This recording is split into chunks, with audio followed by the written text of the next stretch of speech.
Well, Bure is on that particular bit, and he'll be bringing us the latest with regard to that. Now, the 39th Association for Educational Assessment in Africa annual conference ends today with the NEC CEO, Dr. David Njegere, taking over the association's presidency. Now, the week-long conference brings together a longest examination and assessment authorities from Africa. Among resolutions and recommendations emanating from the conference were a call to African governments to heavily invest in teacher training, besides embracing education systems that allow creativity, exploration, and problem-solving among learners for a stronger Africa. I want us to now talk to our reporter, Shadrach Committee, on that particular conference. Shadrach, good afternoon.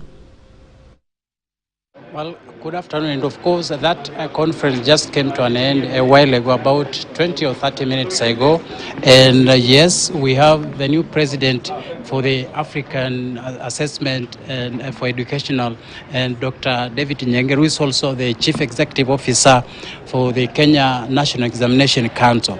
And remember, this a conference that brings together examiners from across the continent who come together to share ideas, exchange ideas, and just to look at how assessment and examination process are done with a view to bring the continent together, even as to streamline the direction on education. So, Dr. Njegere, congratulations. Thank you. So, perhaps you could tell us, what does your presidency, now that Kenya is now hosting the presidency for the AEAA, what does it mean for the country and NEC altogether? Thank you very much, Shadrach. One, this is a great honor to the country. It is a recognition of the reforms that we are doing. As you have seen during the conference in the 4 days, the theme of the conference was assessment for nurturing every learner's potential. And if you look at our CBC, that is the mission of CBC, how to nurture every learner's potential. So in this case, the advantage we are having is that we were able to bring the whole of Africa here to speak to our theme, to speak to our mission of CBC, and they have done a lot of research. If you are here, you must have seen the quality of papers that were presented. A whole 133 papers were presented, all on this particular theme. So what has happened is, this week, Kenya has benefited because we have heard other people speaking to our challenges, because definitely there are challenges, and how to make sure that we have a solid way of assessing these learners. So for Kenya, we are honored with this appointment now as President of Africa, and we are looking forward to the next theme, which is actually reimagining assessment, which is going to happen in South Africa. So towards the end of the conference, we saw a whole communique being issued there. And within the communique, we had resolutions and recommendations. Looking at those recommendations, resolutions, how do they inform specific policies in various African countries in pushing the agenda of education? Thank you. This is usually a very collegial approach. We come together as CEOs, as researchers, as practitioners, and we reflect on quite a number of things. Then we come up with resolutions. What every country is supposed to do is to take those resolutions and domicile them and adapt them to their countries. These are not prescriptions. They're just resolutions of saying we commit ourselves to do the following things. For example, integration of ICT in assessment. This is something that we have already started in Kenya, but there are some practices that we picked through the conference, which we are going to be reflecting on and see how we can adapt them to our context. And so finally, one would imagine that education is run by specific countries in their own way. But then a question will come, why would you convene to discuss and share ideas on how management and processing of exams are concerned? How does it happen? Thank you very much. There are two ways of responding to that. One, with the 21st century, movement of human beings across boundaries has happened, it's really happening every day. Now, if you consider yourself as a professional, and you have skills that may take you across boundaries. The next thing you'll start to worry about is your child's education.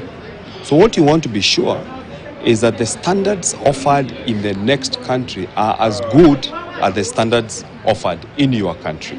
So when you harmonize the standards, you are also promoting easy movement of labor across the boundaries of the various countries in Africa. That's why we have to sit together and agree on certain standards. It is standards that we agree on. The second one is about recognition of certificates.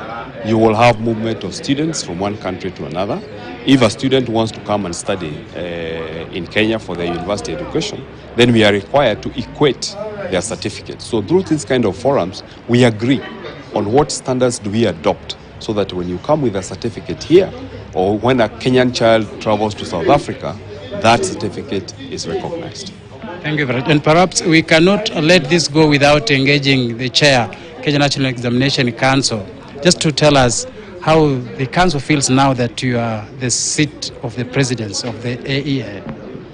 Oh, first of all, I would want to take this opportunity to thank Dr. Jagere, not only for being elected president of the African Association, but also, you may not know, that he was also yesterday elected president of the Regional Association comprising the East African Community.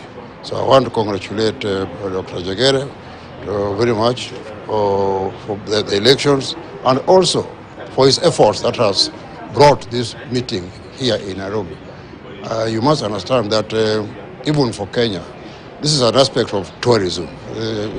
Africans go across borders, and the hotels and the business in Nairobi has benefited from the presence of almost 400 people from other parts of Africa coming to Nairobi. So this was a big achievement for which we want to thank the CEO, but also for which we as council are taking credit because we approved this meeting and we feel part of it. So does this new role maybe put any pressure on the council? Does it sharpen your way of running things, or what does it do to you? As a council, we feel more recognized when our CEO is recognized in the continent. We feel that from that office, he can articulate issues of our council wherever he goes. That is to our interest and the interest of the country. Thank you. Thank you very much, and of course, congratulations, Dr. Njengere. But you haven't told us what your vision looks like for the AEAA. I think for the AEAA, the most important thing is to make sure that no country in Africa is left behind. When you look at the standards of assessment across the continent, there are some countries which are very far. There are countries which have adopted very robust assessment systems. But there are also other countries in Africa which are really struggling. So my vision is to make sure that all countries in Africa, we may not achieve it in the span of 1 year, but at least we will lay the ground to make sure that all countries are brought on board. And when we have our usual benchmarking and standard setting, we will make sure that countries that are lagging behind are invited so they can learn from their peers. Thank you, and congratulations. Well, that's it from here. 39th conference on AEA ends, and so next, which is the 40th, will be taking place in South Africa.